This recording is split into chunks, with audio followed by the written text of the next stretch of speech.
काव्य परिभाषा शुरू करेंगे MHD 5, और इसमें इम्पॉर्टेंट पॉइंट्स को हम एक देखते जाएंगे जल्दी जल्दी।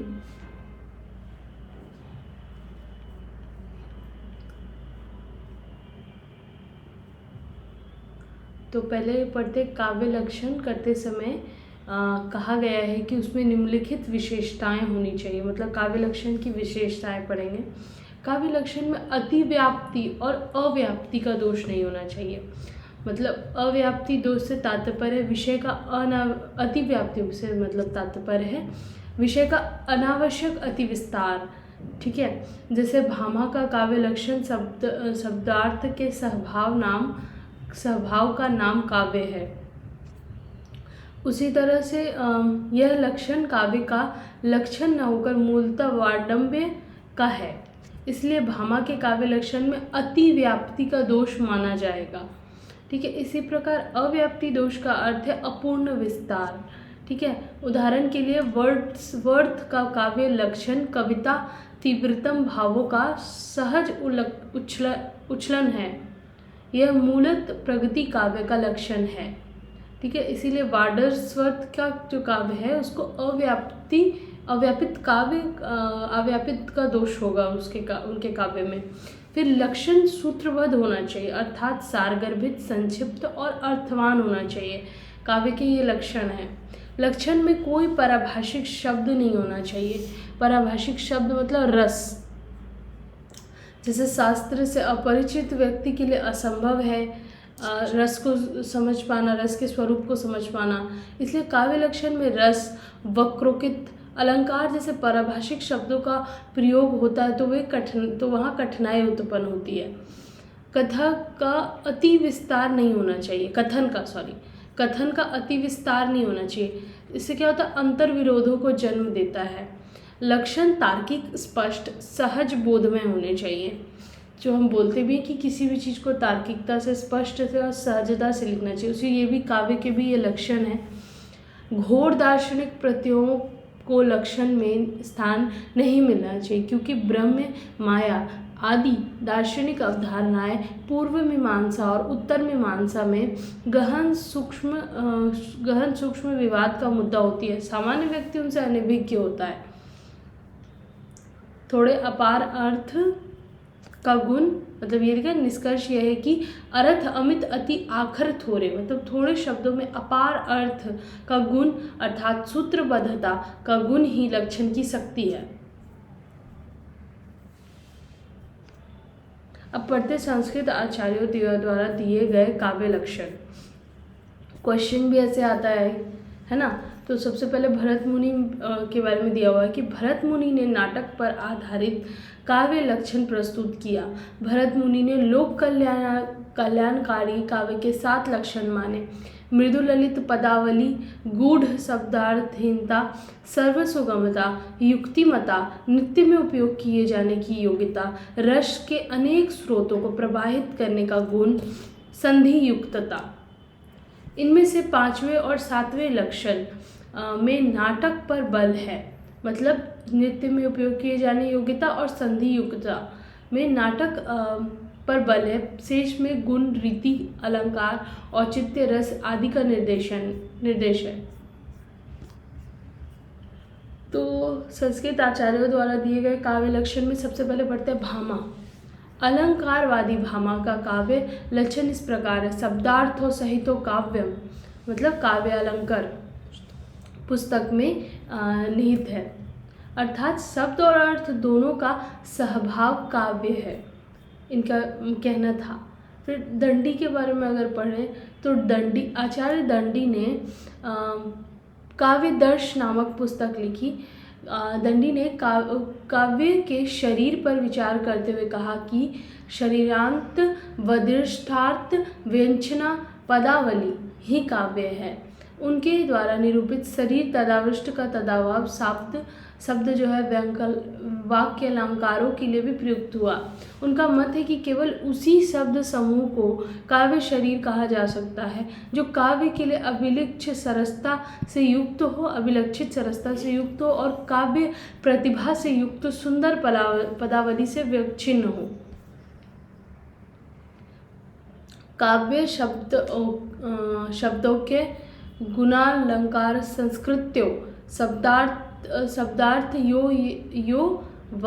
योर्वर्तते शब्दार्थ मात्र वचनोऽत्र गृह्यते। काव्यालंकार सूत्र वृत्ति में है, जो इनके द्वारा रचित है, वामन के द्वारा रचित है, उसमें ये बातें कही गई हैं। वामन के अनुसार दोष रहित सगुण सालंकार शब्दार्थ काव्य है। वास्तव में वामन न तो काव्य का शास्त्रीय लक्षण ही कर पाए, न अलंकारवादियों की कतार में बैठ सके। वामन का गुण संबंधी दृष्टिकोण भी रसवादियों के गुण संबंधी विवेचन से मेल नहीं खाता। रसवादी गुण का संबंध सीधे रस से जोड़ते हैं, जबकि वामन के द्वारा निरूपित गुण शब्द और अर्थ से सीधे संबंध होने के कारण भाषा या रचना के बाहर तक ही रह जाते हैं। हाँ, वामन का प्रत्यय यह माना जा सकता है कि उन्होंने दंडी के मार्ग को रीति में नए ढंग से विस्तार दिया और अलंकार से आगे गुण की चर्चा करके विचारों को व्यक्त किया। शब्दार्थों काव्य के लक्षण का विस्तार और विवाद।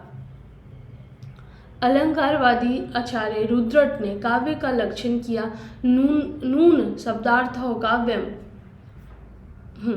रुद्रष्ट के समय तक यह विवाद प्रबल हो गया था कि काव्य शब्द में रहता है या अर्थ में या दोनों में। इस विवाद पर निर्णात्मक स्वर में रुद्रट को कहना पड़ा कि शब्दार्थ निश्चय ही काव्य है। वामन रुद्रट के बाद भी अलंकारवादी शांत नहीं हुए और काव्य लक्षण के निरूपण में चमत्कारमय शब्द संबंध के सौंदर्य को काव्य मानने का आग्रह करते रहे।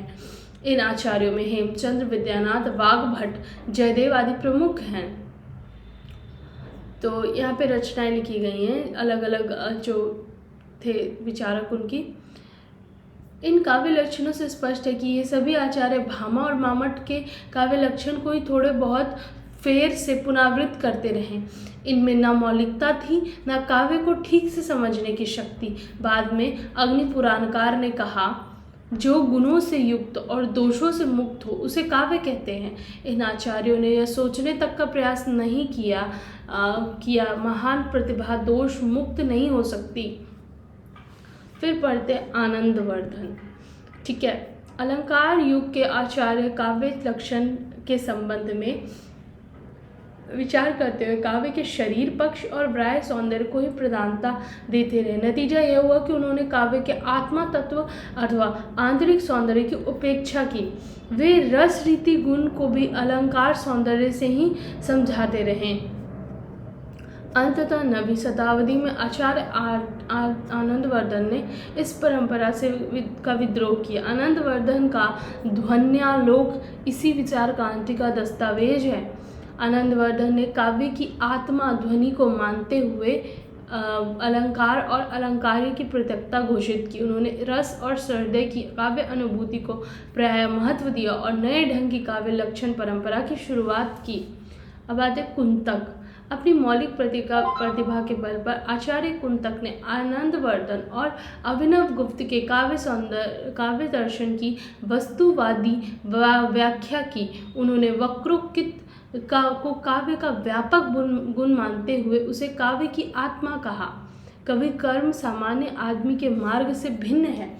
कवि की वक्र शब्दावली में कल्पना के लिए पर्याप्त अवकाश रहता है। वक्रता को वैचित्र्य और वैदगद्य भंगी भनिति अर्थात विगत व्यक्ति के कहने का विशेष गुण कहा। काव्य के भाव पक्ष की कला पक्षीय व्याख्या करते हुए उन्होंने काव्य का लक्षण इस प्रकार प्रस्तुत किया। शब्दार्थों सहितो वक्र कवि व्यापारशालिनी बंधे व्यवस्थितो काव्य त्वदि दाहलादकारिणी। ये जो वाक्य है वो लिखा हुआ है वक्रोकित जीवितम, जो कुंतक की रचना है। कुंतक के इस काव्य लक्षण की सीमा यह है कि हमें वक्रोकित के विषय में समझना पड़ता है। कुंतक मानते हैं वक्रता में कवि कौशल युक्त मर्मर स्पर्शी शब्दार्थ काव्य है। यहाँ वक्रोक्त से तात्पर्य विशिष्ट अर्थ को अभिव्यक्त करने के लिए भाषा के भंडार में अनेक शब्द होते, किंतु कवि उसी शब्द का प्रयोग करता है जो उस अर्थ को व्यक्त करने में सर्वाधिक समर्थ हो। काव्यार्थ सहृदय, आह्लादकारी, स्वस्पंद और तथा रमणीय होता है। अलंकार काव्य शोभा के बाह्य उपकरण होते हैं जो शब्द और अर्थ दोनों को अलंकृत कर सकते हैं। इस प्रकार की रचना में अद्भुत सौंदर्य अभिव्यंजित होता है। कुंतक वक्रोक्ति से अभिव्यंजना के सौंदर्य का अर्थ लेते हैं। वक्रोक्ति का एक आंतरिक पक्ष है वर्ण्य विषय में नवदीप्त उत्पन्न करने वाला, और एक बाह्य सौंदर्य पक्ष गुण अलंकार आदि का। वक्रता विचित्र गुणालंकार संपदा का अभिप्राय अद्भुत कला की दक्षता से ही है। इस प्रकार कुंतक ने काव्य के वर्ण्य पक्ष पर कम बल दिया और अभिव्यंजना पक्ष पर विशेष बल। यही कारण है कि उनकी वक्रोक्ति विषयक अवधारणा ध्वनि सिद्धांत की चेतना वाला विशद संदर्भ प्राप्त न कर सकी। मम्मट ने दोष रहित, गुण सहित और कभी कभार अनलंकृत शब्द और अर्थमयी रचना को काव्य कहा। तद्दोषौ, तो काव्य प्रकाश में उनकी रचना काव्य प्रकाश में निहित शब्द है। तद्दोषौ शब्दार्थौ सगुना वनलंकृति पुनः क्वापि, इसमें दोषों के अभाव और गुणों के भाव को प्रधानता प्रदान की गई और अलंकारों का नितांत आवश्यक नहीं माना है।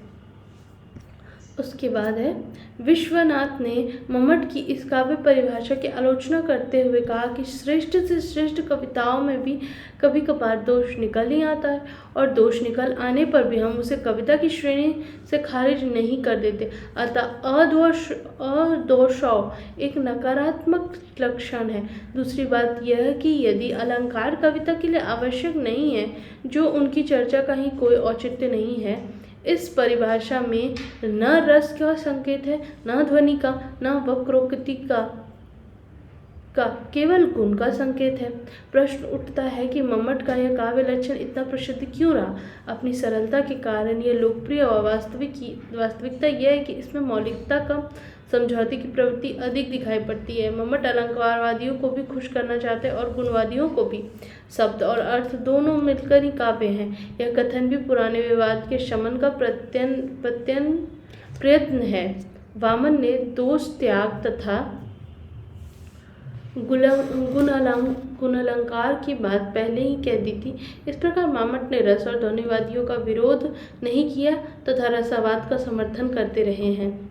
विश्वनाथ साहित्य दर्पणकार विश्वनाथ रसवादी आचार्य हैं। साहित्य दर्पण में उनका है वाक्यम रसात्मक काव्यम, अर्थात रसयुक्त वाक्य काव्य है। रसात्मक वाक्यम में शब्द और अर्थ दोनों समाहित है। राजशेखर ने काव्य के लिए कहा गुण, उनकी जो काव्य में मानसा है राजशेखर की पुस्तक, उसमें है गुण वदलंकृत च वाक्यमेव काव्यम, अर्थात गुण और अलंकारों से युक्त वाक्य का नाम काव्य है। यूँ तो अभिनव गुप्त ने भी रस को ही काव्य की आत्मा माना है, किंतु भारतीय काव्य शास्त्र की प्रवृत्ति परंपरा में विश्वनाथ को ही रसवाद का प्रतिनिधि समझा जाने लगा। मम्मट का काव्य लक्षण संबंधी मान्यता का खंडन करके उन्हें अपनी बात स्पष्टता से रखनी थी, इसीलिए रसात्मकता के आधार पर काव्य लक्षण प्रतिपादित करने का अर्थ हुआ काव्यात्मा और काव्यात्मकता दोनों रस के महत्व को स्वीकार करना। विश्वनाथ का काव्य लक्षण रसावाद के इसी महत्व की घोषणा है। रसवाद के इसी पंडित राज जगन्नाथ रस गंगा धरकार पंडित राज जगन्नाथ ने काव्य लक्षण की उस पूरी परंपरा का ध्यान दिया जिस परंपरा में पुराना विवाद चला रहा था। काव्य शब्द में होता है और अर्थ या अर्थ में अथवा शब्दार्थ दोनों में। इस विवाद से पंडित राज बचना नहीं चाहते थे। इसलिए उन्होंने निर्भ्रांत भाव से कहा कि काव्य शब्द में होता है। रमणीयतार्थ प्रतिपादक शब्द काव्य है। उनका जो है रमणीयार्थ रस गंगाधर जो उनकी पुस्तक है उसमें रस गंगाधर में लिखा हुआ रमणीयार्थ प्रतिपादक शब्द काव्यम। जाहिर है पंडित राज विशिष्ट शब्दावली है, शब्दवादी है। अर्थ के दो धरातल होते हैं, स्थूल और सूक्ष्म। ये दोनों ही अर्थ रमणीय अर्थ प्रतिपादन में निहित मानने चाहिए। कारण यह है कि रमणीयता लोकोत्तर आह्लादजन्य ज्ञान का विषय बनने वाले वस्तु धर्म है। रमणीयता ही ज्ञान गोचरता है, वह हमारे ज्ञान का विषय बनती है। अर्थात रमणीय वस्तु हमारे ज्ञान में काव्यानुभूति में आकर लोकोत्तर आह्लाद की सृष्टि करती है। यहाँ विशेष बात यह है कि कितनी चातुरता से पंडित राज रमणीय पदार्थ एवं अनुभूति के बीच ज्ञान का अवयव डालना चाहते हैं। रमणीय अर्थ का यह धरातल स्थूल या भौतिक सूक्ष्म नहीं है, सूक्ष्म या मानसिक है। ज्ञान गोचरता तो मानसिक धरातल की ही वस्तु हो सकती है। रमणीय काव्यार्थ शुद्ध मानसिक धरातल पर ही प्राप्त होता है। संस्कृत काव्य शास्त्र के काव्य लक्षणों की परंपरा पर ध्यान केंद्रित करते हुए हम कह सकते हैं, पंडित राज के काव्य लक्षण में मम्मट और विश्वनाथ के काव्य लक्षणों में मौजूद शास्त्रीयता का परिहार किया गया है। विश्वनाथ रस को काव्य की आत्मा मानते हैं तथा उसी आधार पर काव्य लक्षण प्रस्तुत करते हैं। उनके काव्य लक्षण में रस शब्द पारिभाषिक रूप से प्रयुक्त हुआ है। पंडित राज ने विश्वनाथ के रस के स्थान पर रमणीयता शब्द का प्रयोग किया। यह विश्वनाथ के दृष्टिकोण की सीधी अस्वीकृति है।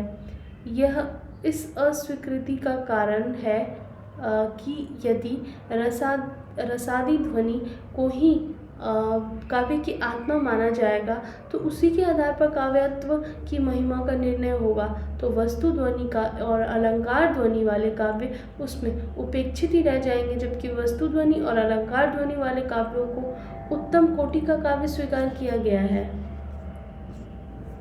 पंडित राज का काव्य लक्षण अपनी व्यापकता के कारण ही आज भी बहुतों को ग्राह्य है।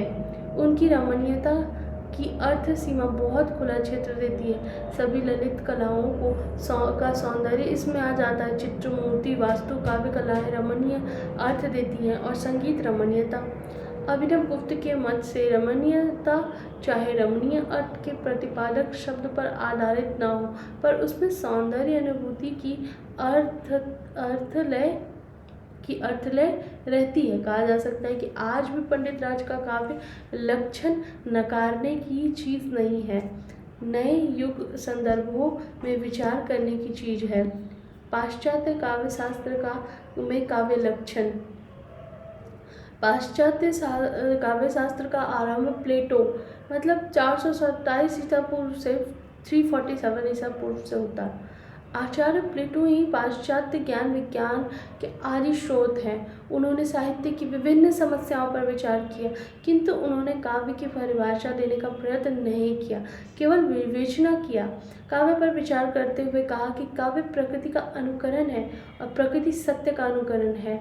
अनुकरण का अनुकरण होने के कारण ही वह सत्य से दूर हो जाता है।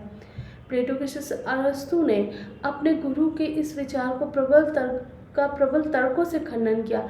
अरस्तु ने भी काव्य की परिभाषा नहीं की, लेकिन काव्य विवेचना के दौरान ऐसे विचार व्यक्त किए कि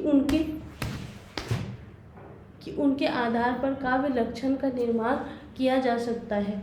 काव्य एक कला है। चित्रकार अथवा किसी अन्य कलाकार की ही तरह कवि अनुकर्ता है। अरस्तु का काव्य शास्त्र। आगे पढ़ते। अरस्तु के अनुसार काव्य लक्षण बन जाता है काव्य भाषा के माध्यम से प्रकृति का अनुकरण है। डॉक्टर नागेंद्र ने अनुकरण तथा प्रकृति जैसे विवादास्पद शब्दों की व्याख्या के पश्चात कहा, काव्य भाषा के माध्यम से प्रकृति का अनुकरण है। आधुनिक शब्दावली में काव्य भाषा के माध्यम से अनुभूति और कल्पना द्वारा जीवन का पुनः सृजन है।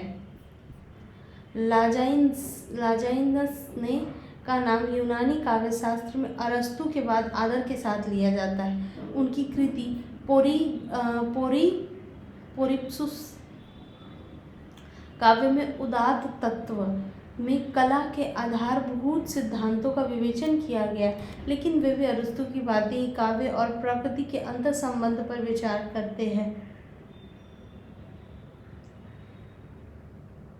काव्य का प्राण तत्व है उदात्त तत्व। काव्य की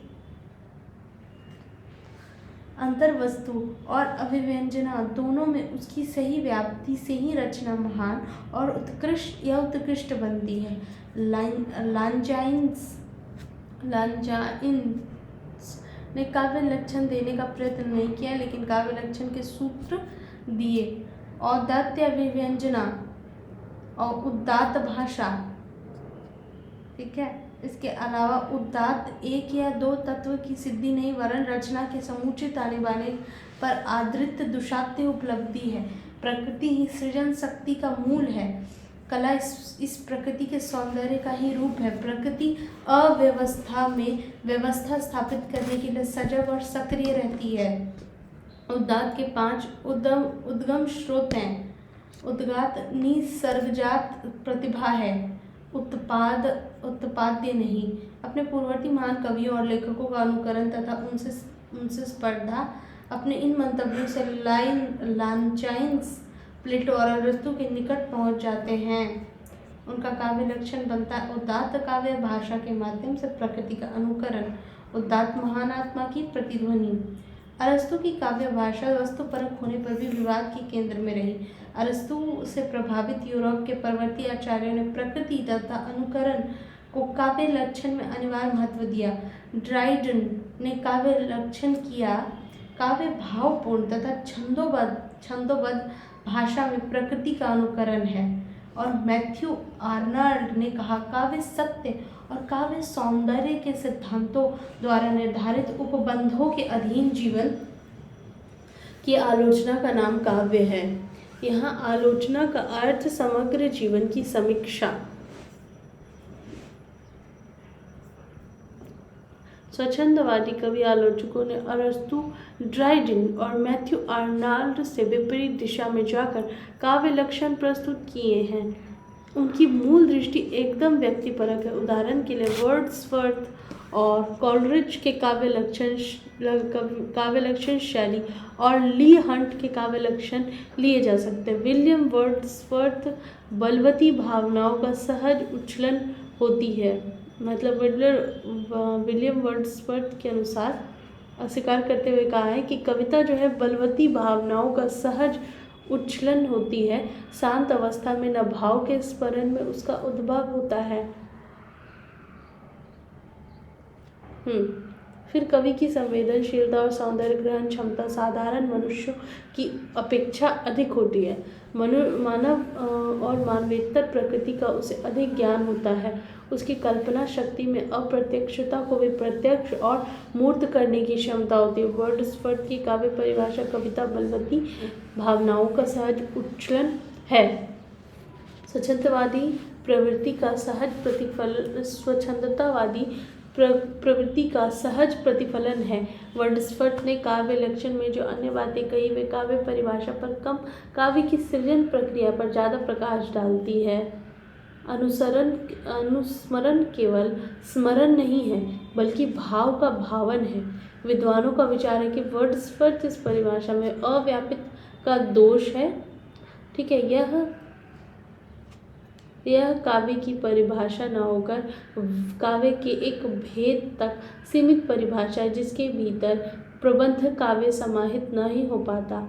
सैमुअल टेलर कॉलरिज ने जैव विविधता को काव्य संबंधी अपनी जैव सिद्धांत को काव्य संबंधी अपनी धारणा में स्थान दिया। कॉलरिज के अनुसार कविता की परिभाषा कविता रचना का वह प्रकार है जो वैज्ञानिक कृतियों से इस अर्थ में भिन्न है कि उसका तात्कालिक प्रयोजन आनंद है, सत्य नहीं, और रचना के सभी प्रकारों से उसका अंतर यह है कि संपूर्ण से वही आनंद प्राप्त होना चाहिए जो उसके प्रत्येक घटक खंड से प्राप्त होने वाली स्पष्ट संतुष्टि के अनुरूप हो। A poem is that spice of composition which opposed to works of science by proposing for its immediate object pleasure। कविता की इस परिभाषा में काव्य का मूल प्रयोजन आनंद कहा गया है, सत्य नहीं। सत्य का समर्थन करने वाली परंपरा का खंडन करते हुए कॉलरिज आनंद को काव्य का चरम प्रयोजन मानते हैं। कॉलरिज के यही विचार I.A. रिचर्ड्स को कलात्मक परितोष की ओर ले गए। कॉलरिज ने प्रतिभा तथा कल्पना को अभेद माना। शैली ने कहा, सामान्यतः कविता को कल्पना की अभिव्यक्ति कहा जा सकता है। शैली से एक कदम और आगे बढ़कर ली हंट ने कहा, कलात्मकता आवेग का नाम कविता है। कल्पनात्मक आवेग का नाम कविता है। स्वच्छंदवादी कवि आलोचकों ने कल्पना की महिमा स्थापित करते हुए काव्य को आत्म अभिव्यक्ति माना। नतीजा यह हुआ कि इन सभी ने काव्य में वस्तु तत्व की अपेक्षा भाव तत्व की प्रधानता दी। पश्चिम में उत्तमातम शब्दों का उत्तमातम क्रम विधान कविता मानने वालों की भी परंपरा रही है, लेकिन भारतीय काव्य शास्त्र के प्रतिनिधि लक्षणकारों की तरह काव्य को शब्दार्थ रूप नहीं माना गया। I.A. रिचर्ड्स ने माना कि काव्य अनुभूति है, जीवन अनुभूति है। प्रिंसिपल्स ऑफ लिटरेरी क्रिटिसिज्म में रिचर्ड्स ने कविता की परिभाषा पर विचार किया। रिचर्ड्स केवल अनुभूति को कविता मानते हैं। इसी तर्क से वे कविता की परिभाषा अनुभूति के आधार पर करते हैं।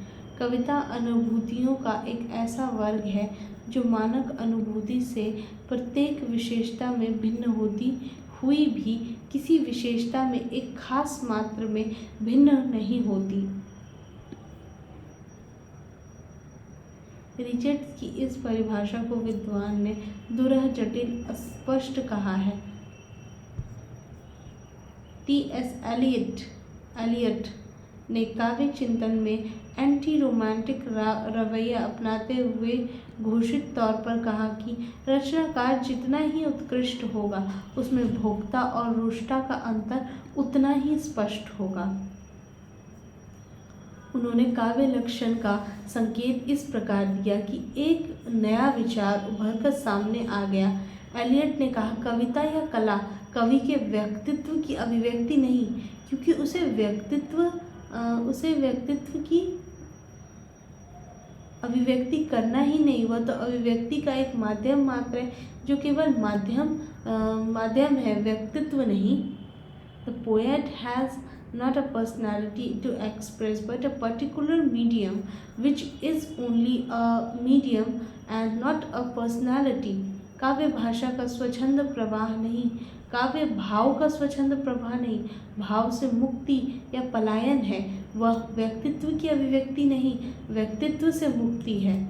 Poetry is not turning loose of emotion but an escape from emotion. It is not the expression of personality but an escape from personality। Selected work T.S. Eliot, page number 58 में है। उनकी पुस्तक का नाम है सिलेक्टेड वर्क। जिनके पास व्यक्तित्व और भाव है वे ही जान सकते हैं कि उनसे मुक्ति की आकांक्षा का अर्थ क्या होता है। परंपरा जीवित संस्कृति का वह अंश है जो अतीत के दाय के रूप में प्राप्त होकर वर्तमान का निर्माण और भविष्य का दिशा निर्देशन करती है। पश्चिम में कविता क्या है पर निरंतर वाद विवाद होता रहा है। मनोविश्लेषणवादी और मार्क्सवादी कला के लिए और कला जीवन के लिए दो गुटों में बटे रहे हैं। नई समीक्षा स्कूल के विद्वानों ने न्यू क्रिटिसिज्म स्कूल के विद्वानों ने काव्य लक्षण पर बहस करने के बाद अपना निष्कर्ष दिया है कि कविता एक शाब्दिक निर्मित है, अर्थात कविता शब्द है और अंत में यही बचती है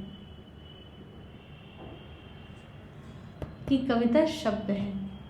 भारतीय काव्य शास्त्र में काव्य लक्षण पर विचार करने वाले आचार्यों ने काव्य को शब्दार्थ रूप माना है। अतः काव्य लक्षण का पूरा रूप है काव्य अर्थ का रमणीय शाब्दिक प्रतिपादन है। काव्य पश्चिम के आचार्यों ने शब्द और अर्थ की महिमा का महत्व पहचानते हुए भारतीय आचार्यों की तरह काव्य लक्षण में शब्दार्थ की महिमा का बहुत गहराई से चिंतन नहीं किया। आधुनिक हिंदी साहित्य में काव्य लक्षण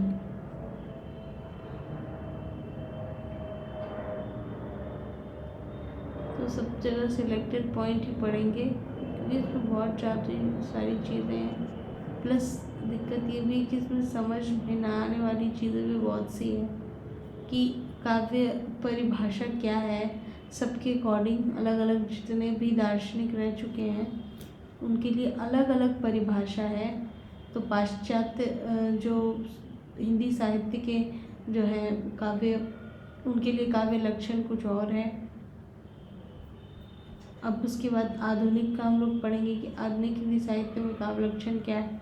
तो हिंदी साहित्य के आदिकाल तथा भक्ति काल में सृजन परंपरा को समृद्ध और संपन्न रही, मतलब इन दोनों ही कालों में, पर काव्य शास्त्र पर अलग से विचार नहीं किया गया। रीतिकालीन कवि आचार्य सामान्यतः संस्कृत काव्य शास्त्र के काव्य लक्षणों की नकल करते रहे।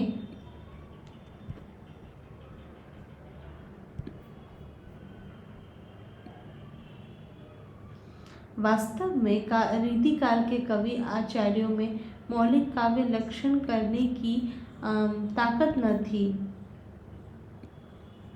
परिणाम स्वरूप वे संस्कृत काव्य लक्षणों का अनुकरण ही करते रहे। रीतिवाद का विरोध करते हुए आधुनिक युग में आचार्य महावीर प्रसाद द्विवेदी ने शब्द और अर्थ का संदर्भ व्यापक सामाजिकता से जोड़ दिया। भारतीय और पश्चिम काव्य चेतना पर ध्यान देते हुए उन्होंने पश्चिम काव्य आलोचक वर्ड्सवर्थ की भांति कविता के लिए बोलचाल की भाषा का प्रतिमान अपनाने की वकालत की। मिल्टन की ओर झुकते हुए कहा, कविता को सादा, प्रत्यक्ष मूलक और रागोयुक्त होने की वकालत की होना चाहिए। यह सादा से तात्पर्य झूठे चमत्कारवाद से मुक्ति, रसज्ञ रंजन पुस्तक के लेख कवि और कविता में उन्होंने लिखा, सादगी, असलियत और जोश, यदि ये तीन गुण कविता में हो तो कहना ही क्या। इतने कवि को असलियत का सबसे अधिक ध्यान रखना चाहिए। वे असलियत के साथ कल्पना से नई नई बातों की सूझबूझ का संबंध भी अनदेखा नहीं करते।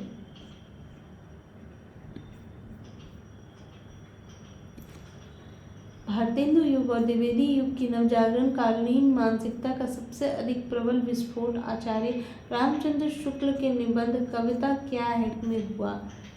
आचार्य शुक्ल कविता क्या है निबंध को जीवन भर लिखते परिष्कृत करते रहे। कविता के संबंध में उनका संपादित मत इस प्रकार है, जिस प्रकार आत्मा की मुक्त अवस्था ज्ञान दशा कहलाती है, उसी प्रकार हृदय की मुक्त अवस्था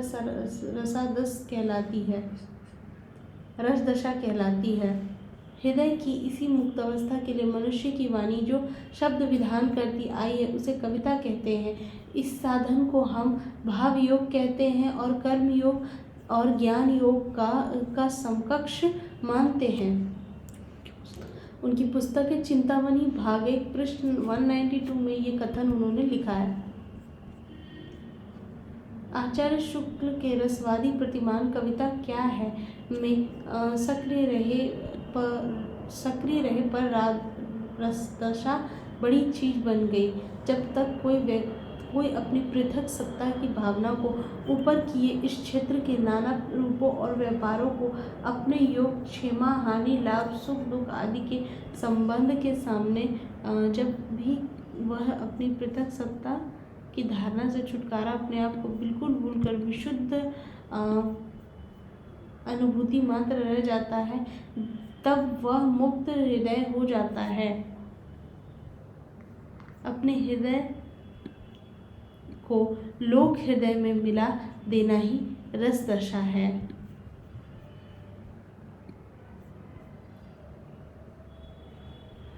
अर्थात रजदशा व्यापक अर्थ में हृदय की मुक्त अवस्था ही है। अतः शुक्ल ने काव्य लक्षणों की परंपरा शब्दावली का अनुसरण करते हुए कविता को शब्द विधान की शक्ति माना। पश्चिम की नई आलोचना में कविता को शाब्दिक निर्मित कहा जा रहा शाब्दिक निर्मिति कहा जा रहा है, जिसमें भारतीय चिंतन परंपरा की ध्वनि मौजूद है।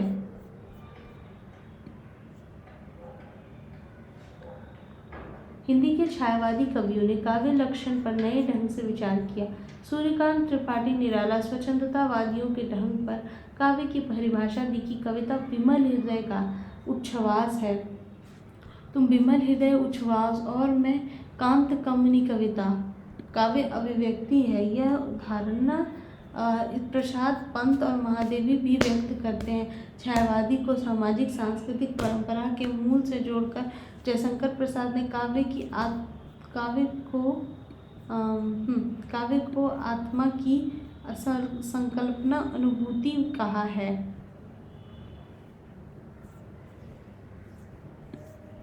उसके बाद देखते हैं और इम्पोर्टेंट पॉइंट्स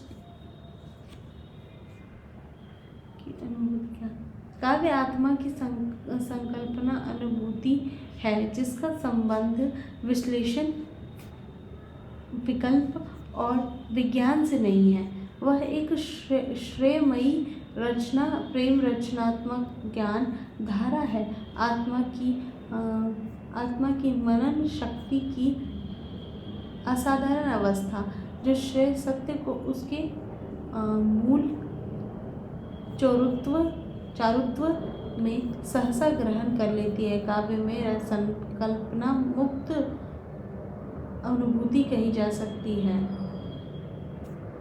आचार्य शुक्ल और महाकवि प्रसाद ऊपर से देखने पर भिन्न दिखाई देते हैं, पर तत्वतः दोनों में ही गहरी सहमति है।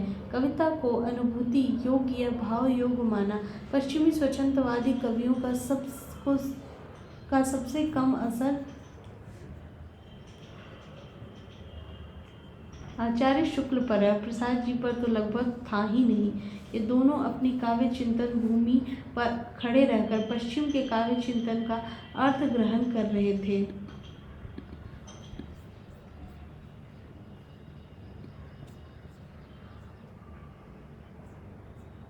दरअसल ब्रह्मवश छायावाद को स्वतंत्रतावाद का पर्याय मान लिया जाता है, जबकि दोनों भिन्न देश, भिन्न काल, भिन्न संस्कृति के काव्य आंदोलन है। छायावाद के कवि आलोचक ने पश्चिम को पढ़ा समझा था, पर वे नकल करने में प्रवृत्त नहीं।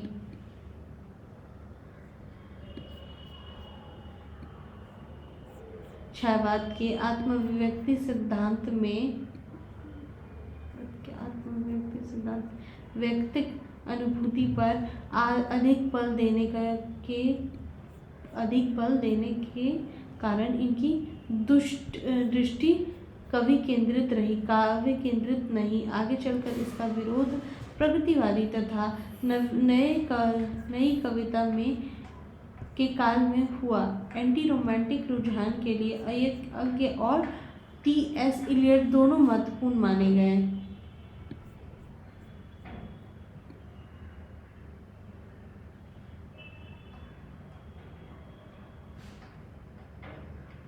कविता क्या है, यह प्रश्न हिंदी की प्रगतिवादी काव्य चिंतन में नए ढंग से उठाया गया।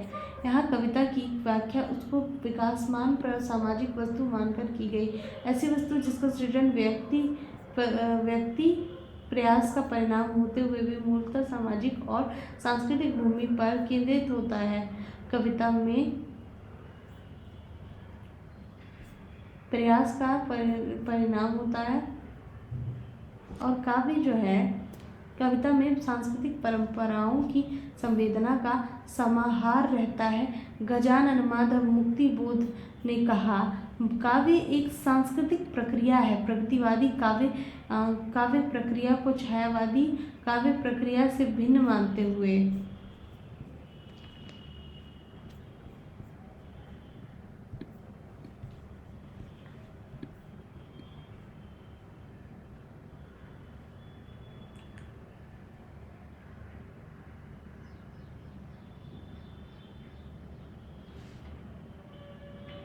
उन्होंने लिखा, रोमांटिक कवियों की भांति आवेशयुक्त होकर आज का कवि भावों के अनायास स्वच्छंद अप्रतिहत प्रवाह में नहीं बढ़ता।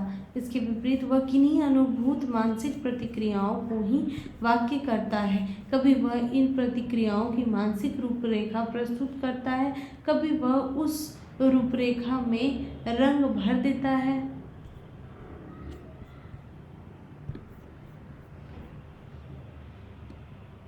प्रगतिवादी के काव्य चिंतन का स्वर्ग मार्क्स से प्रभावित है और मानता है कि काव्य अनुभूति की बनावट में सामाजिक सौंदर्य अनुभूतियों की भूमिका प्रदान होती है। डॉक्टर रामविलास शर्मा ने प्रगति और परंपरा पुस्तक में माना है कि वह एक महान सामाजिक क्रिया है।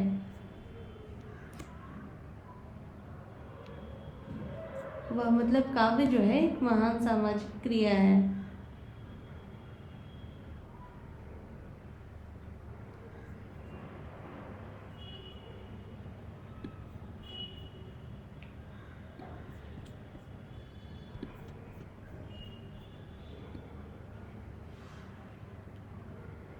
कविता में जिस अनुभूति का चित्रण होता है वह वैयक्तिक न होकर सामाजिक होती है। इस सामाजिक अनुभूति में जटिलता, संश्लिष्टता और तनाव रहता है। अतः कविता सामूहिक भाव बोध की अभिव्यक्ति है। अतः आचार्य शुक्ल का यह विचार की ज्ञान प्रसार के भीतर ही भाव प्रचार होता है, हिंदी के प्रगतिशील चिंतकों को मान्य रहा है।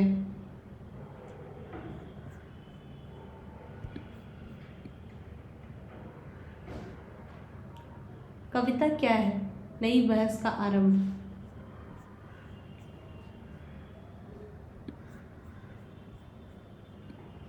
इसमें भी इम्पोर्टेंट पॉइंट्स वही पढ़ेंगे। प्रयोगवादी और नई कविता में कवियों आलोचकों ने काव्य को नए ढंग से परिभाषित किया है।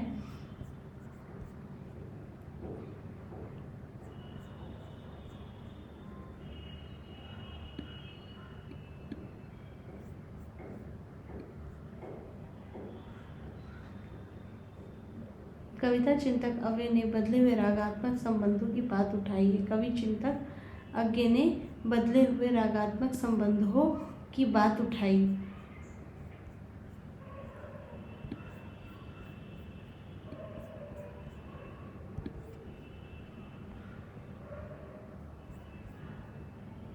रघुवीर सहाय के काव्य संकलन संदिग्धों पर धूप में की सीढ़ियों पर धूप में की भूमिका में अज्ञे ने कहा, काव्य सबसे पहले शब्द है और सबसे अंत में यही बात बच जाती है कि काव्य शब्द है।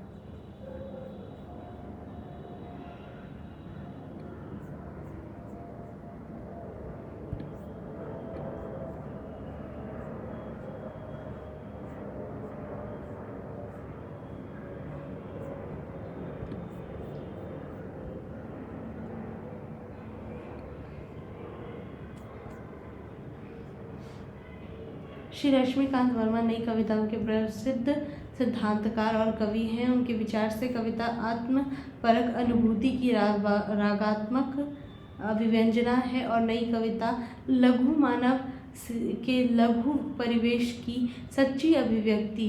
नई कविता प्रतिमान में उन्होंने लिखा है ये बात। आगे और देखते हैं कि कौन सा जो विचारक है उनका मत महत्वपूर्ण है एग्जाम के दृष्टिकोण से।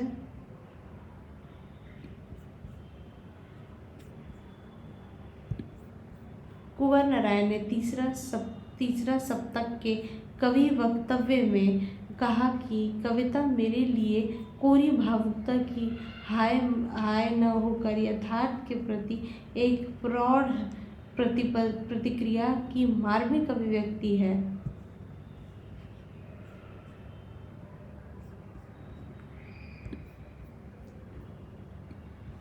विजय देव नारायण शाही ने कविता को कवि भावनाओं तथा परिवेशगत संघर्ष की उपज माना।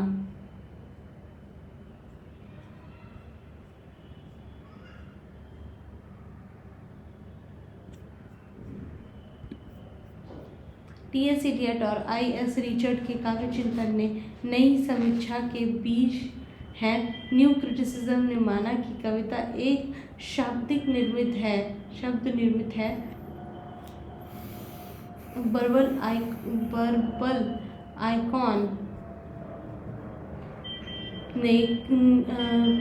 आइकॉन इसीलिए काव्य भाषा को आधार बनाकर कविता पर विचार हुआ।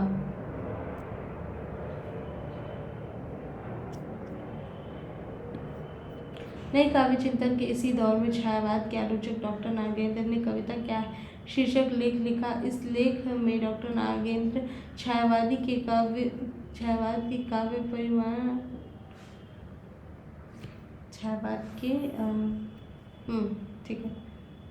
काव्य संस्कार उभरकर सतह पर आ गए। ये रस सिद्धांतों को काव्य का शाश्वत काव्य प्रतिमान मनवाने के चक्कर में उन्होंने आगे की कविता सोन मछली का रस सिद्धांत के संदर्भ में व्याख्या की।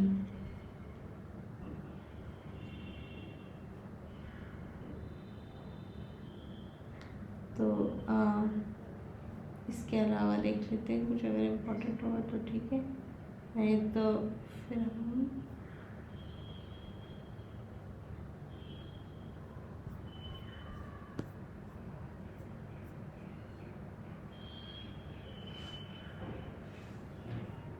ये सारी चीज़ें भी आप पढ़ सकते हैं अगर आपके पास समय है तो, लेकिन ये इतना ज़रूरी नहीं है, थोड़ा गैर ज़रूरी है।